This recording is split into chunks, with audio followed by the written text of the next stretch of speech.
Hello guys, আজকে পিস্টনের ring কিভাবে লাগানো হয় সেটা তোমাদেরকে দেখাবো। চলো, এই যে পিস্টন, ইন মানে কার্বোরেটরের দিক, এক্সজস্ট মানে সাইলেন্সারের দিক, এই দুটো জিনিস মাথায় রেখে অবশ্যই পিস্টন লাগাবে সিলিন্ডারের ভিতরে। তো চলো, পিস্টনের রিং আমার হাতে আছে।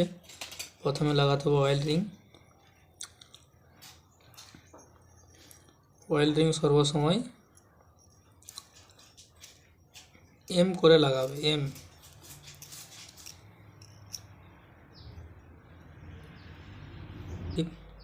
দেখতেই পাচ্ছ এম করে লাগানো আছে, এই যে এম।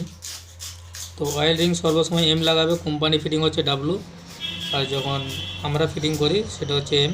তো এম করে লাগালে অয়েলে সমস্যা কিছু আসবে না এবং কি পিস্টন ভালো থাকবে। আর প্রতিটা রিং এই কোণে একটা থাকবে, এই কোণে একটা থাকবে, এই কোণে একটা থাকবে, এই কোণে একটা থাকবে। এরপরে যে দেখতে পাচ্ছ টপ টু থাকবে এই কোণে, আর টপ ওয়ান থাকবে এই কোণে। টপ টু থাকবে এক্সজস্টের দিকে, টপ ওয়ান থাকবে ইনভালভের দিকে।